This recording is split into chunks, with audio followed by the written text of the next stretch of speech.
Hello, and welcome to another video podcast. Don't do that. This is gross. If you feel like a grape and you only have raisins, Don't do that. you have two nostrils. This wins the most disgusting episode so far. It's something that I still do, and I still do it and love it. Don't do that. Look, awards are great. Some are obviously more prestigious than others. This month, coming up right here on this podcast. Speaking of things that you may not want to know, Come sit in somebody's lap. Don't do that. People know I hire talent sometimes, so I get 500 business cards at the conference too. Guess what? They stay in the room when I leave. They wanted a British accent. Yeah, that's what I was going to ask. And I don't have any samples with a British accent. Hey guys, how's it going? Welcome back to another VO podcast. Alden, Jake, how's it going? it's going Not too pretty bad. good, man. Going pretty good. Good. Nice chill day. And I mean chilly, like and the weather's cold, so it's kind of, Yes. I like that. Yeah. Chilly. chilly. Where are you? I'm in Weatherford, Texas. It's not that. It's probably not as chilly as Wisconsin, that's for sure. Yeah. This chili is like low 60s. Yeah. That's Dallas Britt. Dallas I wish is it up in was Wisconsin. colder, Yep. Yeah. I don't know. That's I the just Northern can't. Territory up there. Yeah. What was that? You're in the Northern Territory. Oh yeah. The first time I ever came up to Wisconsin, I was living in North Carolina. My wife was getting ready to have surgery, and she wanted to be back near her family. And everybody was up here in Wisconsin, so I said, "Okay, what the heck?" So I flew up to do a couple job interviews to see if I could get a job somewhere before coming up. And her parents came and picked me up, and I stayed with them overnight before I flew back the next day. And they were even further north than where I landed. And at one point, I fell asleep in the car. I woke up because we were going north, and I woke up just before we came to this like T intersection, a dead end. And I looked to my left and I went, "What? Did we hit the Canadian border?" Because I mean, I don't think we could have gone any further without going through Minnesota or something. So Yeah. but it was Seeing all the Holstein cows out the window should have been your clue. Oh, yeah. The only place I've seen more cows than where I used to live. So, yeah. Sheesh. Well, if you guys didn't know, Dallas is going in full time, just about to start full time. He's retiring from his job, kind of what I did a couple years ago, kind of planned it a little ahead and getting ready to go, into this thing deep. Yep. So I got to ask, is the excitement overriding the fear right now, or where are you? What time is it? I got 1:29 p.m. Yeah, it literally, and to add on to the fun and the anxiety, I guess you could say, with me being extreme ADHD, literally from minute to minute, it changes from one extreme to the other. Yeah. 1 minute, I'm like, oh, I can't wait. I'm like, okay, can it already be the 29th? And then 1 minute, like, am I really going to do this? And, but as a whole, I'm looking forward to it because the big reason to do it is I'm coming up on 57 years old. I've got 6 kids, 8 grandkids, and I want to be able to have fun with my grandkids while I can physically still do it. Right. Amen to that. Yeah. So I set myself up with the VO work, and I also have thanks to some of the other guys at work who got me worked over on it. I actually also have a DJ business that I do. So between the two, I'm like, oh, forget it. I'm gone. I'm out. So Cool. That's what I do. That's awesome. And your main genre that you've done thus far has been quite a few audiobooks. Right. I know you mentioned Tantor, and one of the reasons that rung with us is we just had J. Rodney Turner on, which will be airing coming up this week. Mm-hmm. And that is his one and only publisher, yet he does some other stuff direct with people. But it's foreign to a couple of us. Jake and I haven't done an audiobook. We've done a touch of e-learning, some longer form stuff. Alden has done that. Tell everybody, what the difference is in the time dedication and what it takes to sit down and actually go through a book. Do you need to be a reader? and that is probably the first time anybody's asked me this question, but it's the best question out there. As I mentioned earlier, and this adds into it, is when I say extreme ADHD, I mean fully diagnosed, everything treated by a doctor for and everything. And I do mean extreme. So for me to sit down through school, high school, college, everything to this day, can I sit down and read a book just to read a book and then relax and enjoy myself? Couldn't do it if I tried. Not if you nailed both my feet to the floor and the backside to the chair with the nail gun. I can't do it.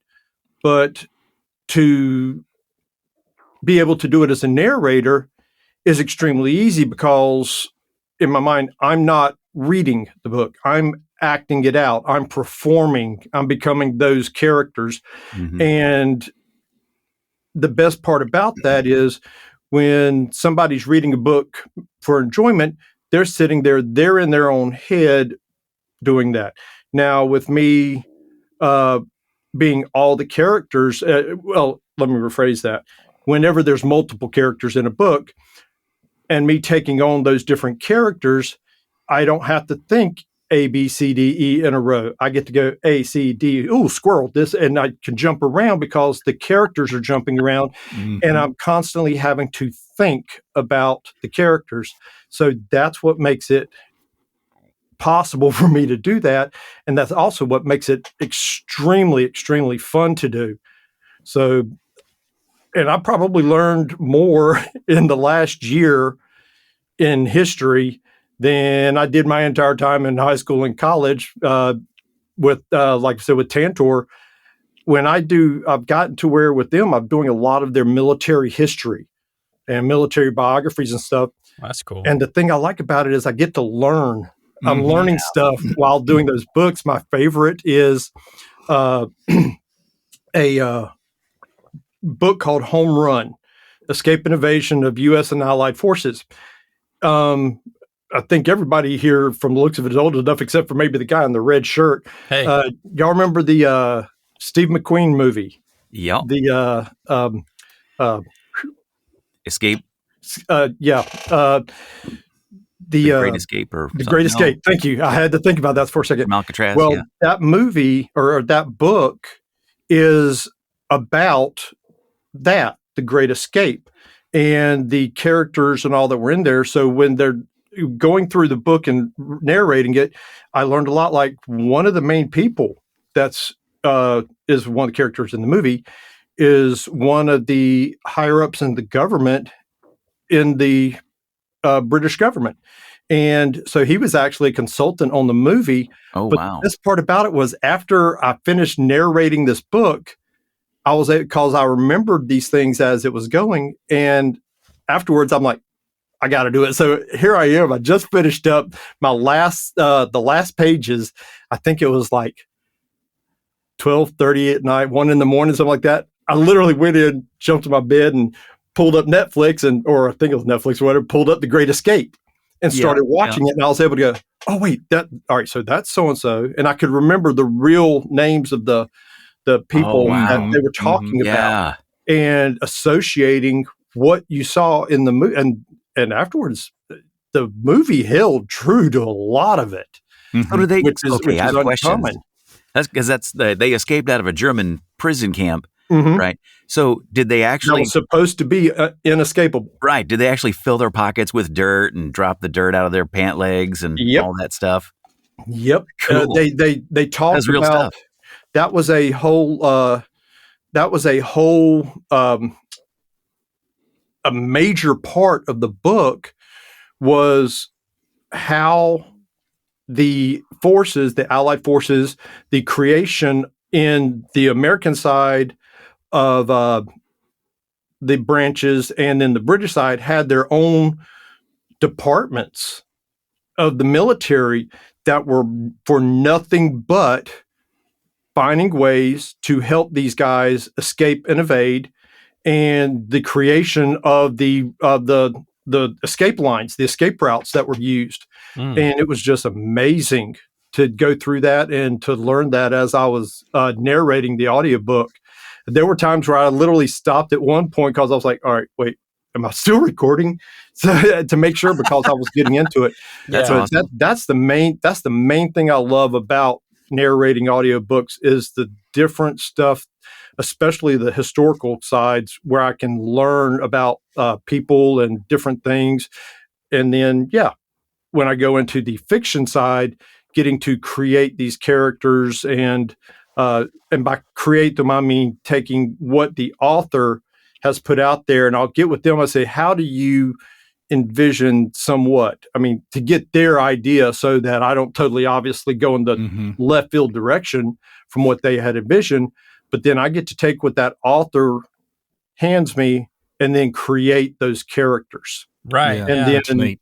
the way I like to put it is when a script is made into a movie, that director and all is supposed to take that and find the sets, find the scenes, find the props to show you those images. Well, you don't have that. So everything, all the images have to come through me and that putting that author's vision out there. And if I feel if I do my job right, you're in your head, you're going to see these scenes. You're going to be able to envision them, see these characters and see these places, which can get really interesting at times. Trust me. Yeah, I can imagine. So being able to go full time, I will assume that could change your work process. Now, during the time you've been working, you're having to squeeze all this in and all that. So I just wondered, had you already thought that out? What's the new work process going to be like? And typically when you sit down to narrate, how long do you narrate? Okay. Some of those types of things. Yep. The one thing, the short answer that I want to give on that is a lot of people think, okay, well, when authors go looking, especially independents, start looking for somebody to narrate the audiobook, and they ask, well, how much is it going to cost? And I tell them the first thing, once I put the smelling salts under their nose and wake them back up, and they're like, the book is only this long. I'm like, yep, but your book is this long. So we take the word count. And by the word count, we can pretty much guess how long the book's going to be. Right. Well, okay, your book you might say, okay, well, it's 8 hours, or just make it easy, a 5-hour audiobook. So when you listen to that 5-hour audiobook, it's not like we just pick it up and read it. Nope. To do an audiobook properly, that 5-hour audiobook is probably going to take me anywhere in the neighborhood of 40 to 60 hours. That's if I'm producing it myself. Now, the good thing is now with companies like Tantor, Recorded Books, the big major publishers, they just hire us to do the narration. I don't do the editing. I don't do the proofing. I don't do the mastering, anything like that. Nice. All I do is narrate, and that's why I love, and that's the main goal, is to get to that level. But when you're working with an independent author directly, I'm all of it. Or I've actually changed mine up now to where what normally would happen is when I first started this, I had to do everything. I did the mastering, I did the proofing, I did everything. And that's where it takes a lot of time to do that.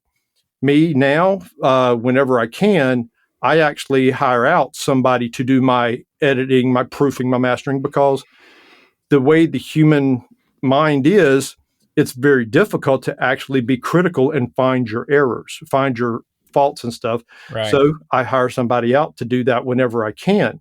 But still, when I do that, I have to pay that person to do it.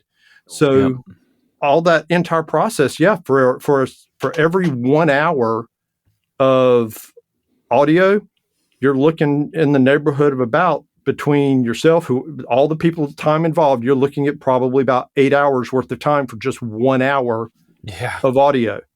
And so that's the big process behind it. And so, as Troy was saying, especially when it was just me doing it, and like right now, between my jobs that I'm doing, because it's not like I can work UPS up until the last day and go, okay, I'm retired. Boom. Now I'm a narrator. You can't do that. You with anything, whether it be a narrator or going into especially if you're creating your own business, it's not like you can wait to create your own business the day after you retire. You got to get started ahead of time. Therefore, you have a seamless flow. So everything right now, yeah, I'm getting just enough sleep to be able to function. I bet you're looking forward to getting more sleep then.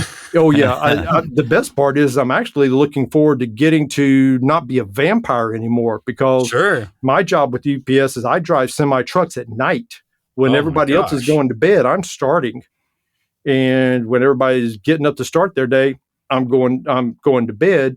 And when I'm having to throw an hour or two of recording in there somewhere to do it, again, with Tantor, I get approximately, for the average book, I get about 2.5 weeks to do the recording. Unless it's a real long one, then sometimes they'll give me another hour or two. No, Tantor's been great. But when you're doing that and trying to squeeze that in, it gets really tough. And I've had some times where I've been down to the wire. I had one not long ago where literally they say the final recordings have to be uploaded on this date. Okay, literally on that date, I'm finishing up a book, hitting my button to load it in directly. We don't use email; we load directly into the servers. Right. While that's doing its thing, I run, put on my uniform for work, come back, look at all the files, boom. And I'm out the door. That's how close it can be sometimes. Wow. Yeah. But the change that Troy was asking about is, so yeah, let's take that, a 10-hour audiobook. I've got 2.5 weeks with Tantor to get it done. But me personally, I want to be able to get them done sooner and quicker than that. And it actually will make it easier, because I look at it this way. To produce a 10-hour audiobook, just the narration, in 1 week, and by week I mean 5 days, not 7, I would only have to do 2 finished hours of audio each day. Now, that seems like, oh, that's not a lot, but it depends on what I'm reading. Right. If it's like a kid's book and it's real simple and straightforward, yeah, I can knock out an hour's worth of audio in an hour and a half, maybe 2 if I'm wanting to go back and tweak some things and all. But you give me like the military history books that I just did. I just finished up a 4-book group with Tantor. The good part is they were all about the same time frame, but one was about Bradley. One was about, let's see here. One was Bradley. One was American Hero, which was about Audie Murphy. One was American Eagles, which is about the creation and development of the 82nd Airborne in the Parachute Corps, and then Death on a Distant Frontier. But they were all about the same time period in World War II, towards the end of it and everything. But they were told from different perspectives. But the good news is a lot of the names and everything was the same. The bad news is a lot of those names and places and all were all German, Russian, French, Japanese. There was even Japanese and Italian in there. Yeah. And so when I'm constantly having to look up stuff and make sure I get the pronunciation right, yeah, that 1 hour of audio could easily take me 3 hours to produce, if not longer, if I keep messing up. And then again, it can also be English where you don't know how to pronounce the word cat for some reason. Right. So, been up a little too long at that point. Yeah. So that's when you know you've been up at too long and everything. So, yes, it will change up the process, especially when it comes to producing for the big five companies, because with them, it's just narration. I hope to be able to fulfill those contracts a lot faster. Sure. But and with the same quality, if not better quality, because I'm not having to constantly be looking at my watch going, okay, do I need to, I got to get this done before heading to work and everything else. So it will, I'm looking forward to it, and I already feel the pressure coming off. Yeah. So I'm ready for it. So I'm actually, and to make it also easier. So like the booth where I am right now is actually say probably about a $5,000 sound booth that I built in my house. Oh, wow. And even being here, the only situation with narrating here is my wife doesn't know the difference, especially when I retire. I'm like, okay, when I have to get an audiobook done, it's not like, hey, can you come up here and help me for a minute? And yeah, you don't do that to an ADHD. I'll be lucky if I remember to come back. So, Right. Yeah. So what I actually did, and I've been finishing up, and I'm actually getting ready to build a second studio. I actually now have an office with a warehouse where I keep my stuff in and stuff, and I'm getting ready to build a second sound booth there, so my wife knows when I have an audiobook that has to be done, I will have my office hours, and boom, I'll get up in the morning, grab my coffee, head over there to where nobody's around, nobody messes with me, and Sweet. I can do my stuff. And the other good part about that is y'all know as well as I do. I don't know which mic y'all talking with Troy about this the other day, but my microphone will pick up a mouse fart at 50 feet. And so I've had times where corrections will come back, and when I'm recording, I don't hear it. But when the corrections come back, it'll say noise. I'm like, huh? And I'll go listen.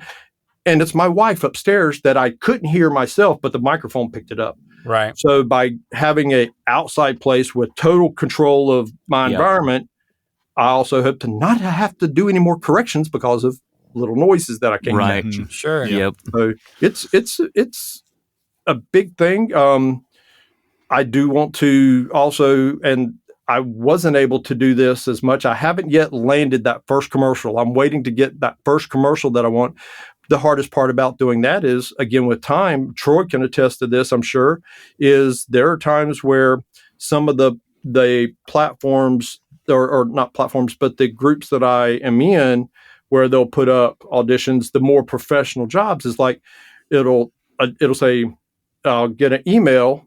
First off, if I happen to be looking at my email when it comes in, it says, you have been offered there's an audition you might want to do.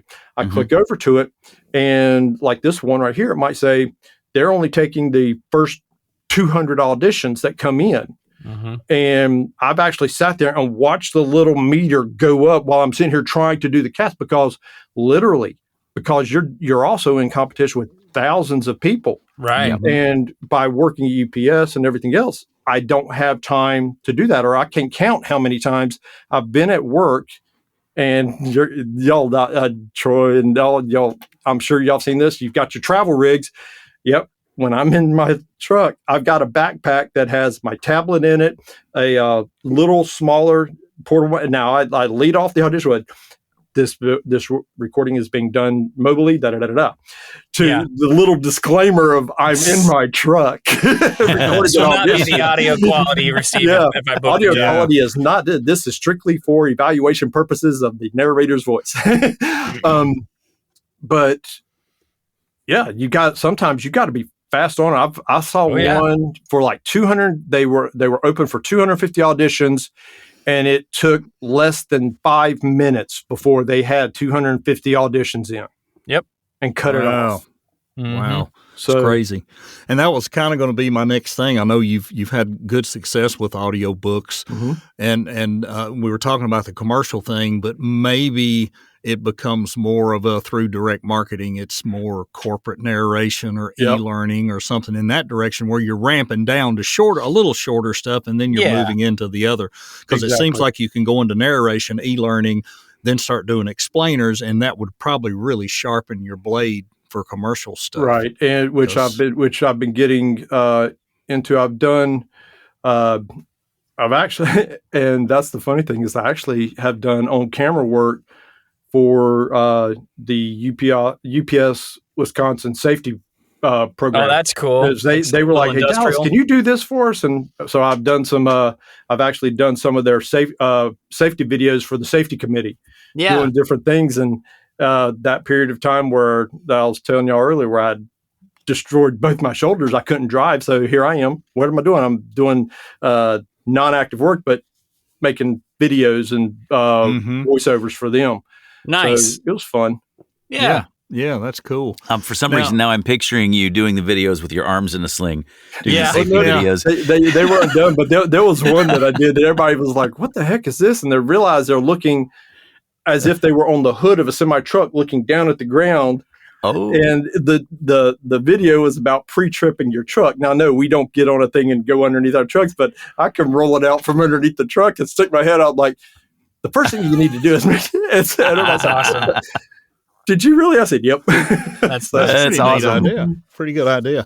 Now, you guys, before we got on and we were so rudely interrupted by Zencastr cutting our feed, we don't really know what happened. You guys were talking about disc golf, and we didn't realize that was a former huge hobby of yours. And I know Alden loves to talk disc golf. So, Alden, I'm just going to, you guys talk a little disc golf. It wasn't Zencastr that kicked you off. Remember, Alden said he was going to hijack your podcast. Right. You got booted. He was testing his hacking skills. Right. He's like, what happens if I push Control Alt Delete? I bet he held down Control Delete and typed my name in. Exactly. I was getting ready to say the same thing. What Control Alt Delete? It was Control Alt Boot Troy. I have a Troy button on my keyboard right here. Ding. Yeah, we love to talk about stuff we do outside the booth to keep us, sane. And no doubt you have very little time. Well, sometimes we try to stay sane. At least for the first, 20 minutes of recording, we seem sane. Yeah. But it sounds like you have very little downtime right now to do that. But Jake and I are disc golf players. That's one of our things. We get outside the booth and get some sunshine. And you had quite a trip doing disc golf back in the day. I'm one of those type people that, again, with the ADHD, is if you know people that like it, is the people use the term master. I don't like using that term because you don't master a new skill, but I pick up on things and I learn things real quickly. And I also go to the extreme of, if I'm going to do it, I want to do it as best that I can. And I've always been an active person. So, my wife actually will tell you she doesn't have 6 kids. She has 7. And I'm her oldest. And I'm coming up with 57 years old this coming year. And after I turned 40 is when I actually got more active. I've raced BMX and gone to I've gone to nationals in BMX racing as an adult. I've gone to amateur world championships as a disc golfer. I love to just stay active, but it's not just for that. I also don't like to sit still. I don't want to be that person that just sits back and watches everything happen. So that's why, like with the disc golf, I can't go out and compete anymore. But literally right here, 2 streets over from me, is an elementary school and a grade school, and they have a disc golf course on the school grounds right here in my backyard. Yeah. And one of my granddaughters goes to school over there. So as she gets older, I look forward to the day of taking her over there. I mean, I still have my discs and stuff. And so, I'll teach her. 3 of my 5 daughters actually were known around as the Twister Sisters. And this is when they were like 10 and 12 years old. And they would show up to a tournament, 1st, 2nd, 3rd. And it was just a battle of who's going to get which position. Right. I had one daughter couldn't throw a disc on a drive straight to save your life, but she would do an overhand roller that would go forever. That I was I could do. So awesome. It didn't matter what it was. Tee off. She could have no trees, no nothing, straight shot, straight down the center fairway, 50 yards on each side. Nope, she'll do a roller. Nice. Because that's the only way she could get it down there. Why not? Hey, whatever works for you, right? Exactly. Job done. That's right. Exactly. I found an app this week that allows you to take a picture of all your discs. So this is where my attention deficit got distracted, taking pictures of all my discs and loading them up, and come to find out I have 68 discs. I don't have that many in my collection. That sounds like many years ago, before I actually went back to work. I was with UPS back in the early 90s, left UPS and actually went to my dream job for probably close to 15 years. I was a paramedic, and then things happened later on. I had to leave that field. But while I was a paramedic, I worked for a company you know how it is, doing side gigs and stuff like that, mostly for fun, where I would work concerts in small venues. And I got to, and it's kind of funny, is a lot of the big name stars later on, I saw them when they were playing to crowds of 500 in a packed room and everybody's on top of each other, sort of a mosh pit. But years later, when I went to do something, I had to, it was like we were going to be moving and everything. So I had to like get rid of some stuff. Well, part of my contract was I got paid this much. They also fed me dinner, and I always got a T-shirt with the autographs of the people on it. Didn't realize how many bands I had and concerts I'd done. I had 230 T-shirts in my dresser. Oh my! Wow! Between my dresser of buckets and stuff. But I'm also talking about Nickelback, Veruca Salt, Marilyn Manson. Wow! Think about it. Marilyn Manson, when he played in a venue that almost wasn't bigger than my house. Yeah. I mean, bands like that, and just getting to see them and meet them and stuff when they weren't this mega thing. Oh yeah, by the way, Troy, I need to complain. Whoever was in charge of your green room did not get me the M&Ms by pulling out all the green ones. You're lucky I'm still here. Yeah. But meeting people before they were that way. Meeting all these bands and stuff, and I in my lifetime I've gotten to do a lot of things that because of things that I've done, such as, like I said, being a paramedic or working for this company or doing this. I've met some of the coolest people out there. I'd have to say my favorite one is a place that I used to work for. Steven Tyler and Joe Perry were two of our customers. And whenever they would come in, because of the political correctness of things nowadays, I won't say where it was or what it was, but let's just put it this way. When they came in, we would shut the store and we would all go to this long place that you threw projectiles at a really fast pace down.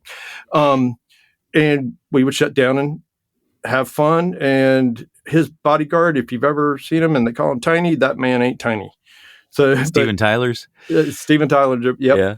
But with UPS, when I was in North Carolina with UPS, I worked the Jimmy V Golf Classic, met celebrities at that. I mean, and that's the thing is I like getting outside and doing stuff and meeting all kinds of people and just having fun. Yeah. And that's the way life should be. And that's the reason why I'm retiring is because I want to retire while I can still enjoy myself. Yeah. As you should. And enjoy my grandkids. Yep. Yeah. And the audiobook stuff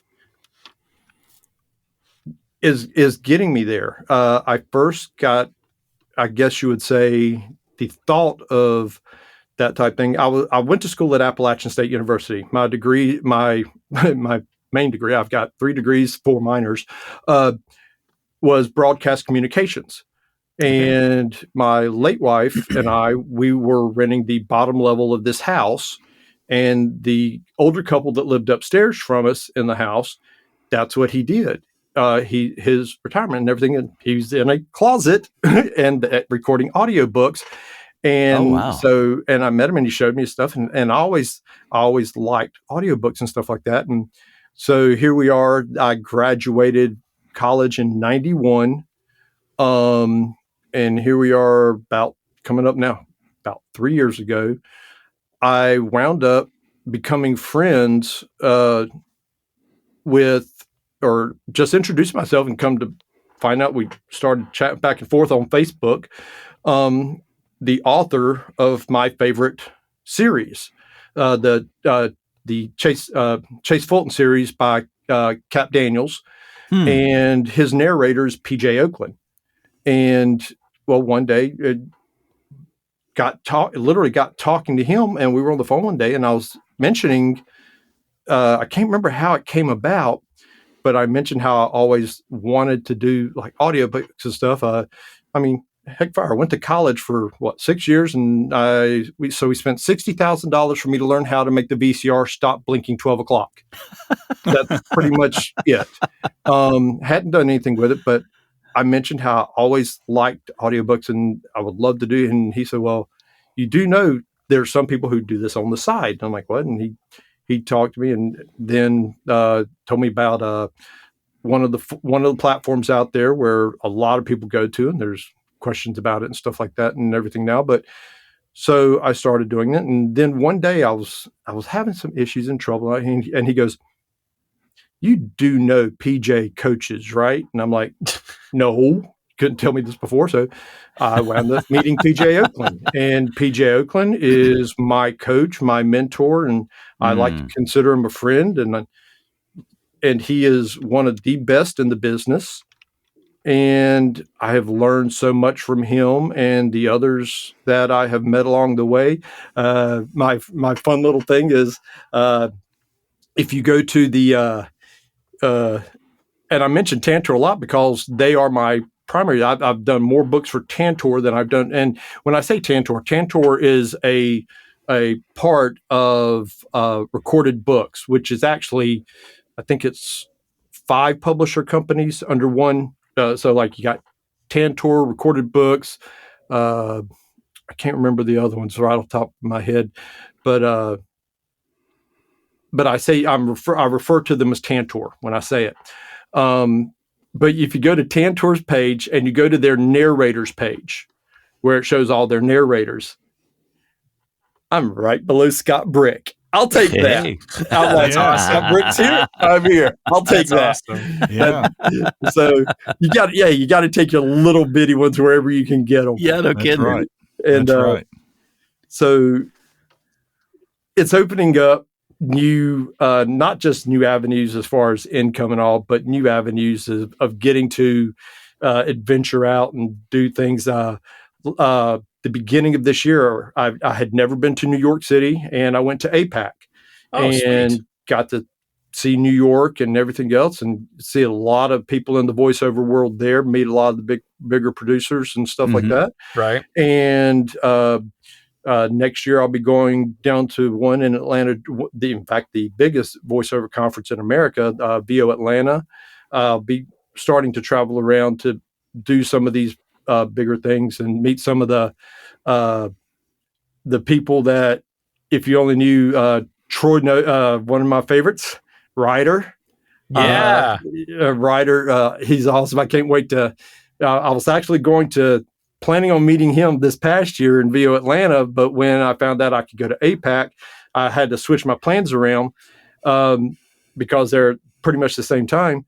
But when there was one day, it was kind of funny. I was DJing for a local bar during Packer games, and it was the Monday Night Football, and some lady, Ryder was doing one of his episodes, and one of the ladies in the bar was looking up. She goes, "Have you ever seen this guy?" And she's pointing to Ryder on the thing, and she's like, "That bald head," and she sits in the same spot every time when she comes in. And she looked at me, she goes, "How you like his voice?" I said, "Well, whenever I talk to him, it's pretty good." She turned around and looked at it. I pulled up my phone, and she goes, "You know, right? You know him?" I said, "Sort of. I've met him through voiceover and stuff." Right. Yeah. The people you get to meet, and He's a friend. Ryder's the voice. Ryder's the voice that I want to learn from for the that movie trailer excitement. Yeah, he's the one who almost got me in trouble with the sound booth. So because the way I got to spend the money on this sound booth was I showed him. Troy, you'll probably remember this video. He says, "Why does my sound booth look like an office?" because I spent $40,000 to make Yeah. this Yeah. play." Yeah. And he was talking about how he made the room. In fact, he's got a It's like a window bomb behind it. shelter. Yeah, that's part of the thing he said. Oh, yeah. Because you can see his big, I mean, think about it. How many of us would be able to have a bay window in our sound booth looking out over their horse farm? Yeah. Mhm. But he spent, I can't remember how many thousands of dollars he said on a window that you could drop a bomb right outside and you wouldn't hear it. Yeah. And so, Yeah. and I actually I slowed down the video to see how he was building it. And I used a lot of the items from that to build this sound booth. Mm-hmm. So yeah, this all feeds into my ADHD where I get to learn different things and have fun doing it. Yeah, Sure. yeah. For sure. Well, we're all happy that you're making this transition. I think it's For great. sure, I think you're going to have a lot of fun with it. It's tough, which everything is. Your wife's still not going to leave you alone. I can promise you. I could move out to the shop. I could go to the barn. It's like today. I said I have to be back at 1:00. We're leaving at 11. We're just going to the feed store. Okay, so we're going to the feed store. Could you stop at Walgreens over here? And I need to stop at the dollar store, but I have to be back at 1:00. You'll be fine. You'll be fine. And that's the best part about this, especially living up here in Wisconsin, is all right. And I'm sure y'all haven't noticed my accent, like we don't notice Troy's. And I get people up here that they're looking at me like, "Where are you from?" I'm like, "No, you ain't from. You've got an accent." I don't have an accent. You have an accent. But the best part is when people look at me and they say, "Man, don't you have trouble with that Southern accent?" Or people pick at me a little bit about my Southern accent. I'm like, if you only knew how much people paid me for my Southern accent. Right. I will never get rid of it. If I make sure I eat a lot of barbecue and everything to make sure it stays with me. That's right. Lean on that niche. Yep. I get to be me. And that's the best part about it. Yeah, it is. It is. Well, we all offer our congratulations. We want you to let everybody know about websites, how they can get in touch with you. And another thing I always like to ask people, there may be people in the group or listen to the podcast or whatever that are saying, I kind of would like to get into this, but I want to talk to somebody about it. Do you offer yourself to do that as well? Yes, I don't coach. I consult. And the difference between that is me personally, I'm still, compared to other, especially other narrators and those in the VO world, I'm the younger of the group. So what I like to do is I consult. And the reason I do this is when I first started is I made the mistake that a lot of people make. And simply put, Facebook is not the place you go to ask questions and actually plan to get a good answer. There was a lot that I did wrong because I listened to the wrong people. And in the first year that I started, I guarantee you, I probably wasted thousands of dollars on stuff that wasn't doing me any good and everything. Right. And then finally, it's one of those type things that like the light bulb goes off when you finally make contact with that one person and you listen to the one person and you finally suck it up and you do it. That's when it changes. So what I do is when and to start off with is no. Now, if somebody's first starting out, they just want to ask some general questions. If you come to me, I'll tell you the good side, but I'm also going to tell you the bad side of what does it actually take to do this. Yeah. This isn't like the that's how it should be. Like the pair of twins that you see on Facebook a lot that say, all you got to do is for Amazon Audible, do this, I'm like, no. It's not like that. Not one bit. In fact, it's a scam. I'll let people know. If you really want to know what it's like to be in the world of VO, especially the audiobook side, I'll tell you exactly how it is. And the joke is Troy's probably seen it. Y'all seen it on TikTok. The joke is when we're in a closet in our underwear because it's so hot in there. And I did a TikTok and everybody's sitting there. People are doing it. So it looks like they're in there. And I went, "You're wearing underwear?" But yeah, it takes a lot to get going. And so what I like to do when I consult is I'll answer the questions. I'm not going to just tell you the good side and sweet talk you into it. I'm going to also tell you the bad side. In fact, sometimes people say, are you trying to talk me out of this? And I'm like, no, but I'm trying to let you know up front before you do something that you're going to say, I can't do this. Absolutely right. Yeah. And so They need to hear I both do sides. consult. They do. But people can find me at dallasbritt.com.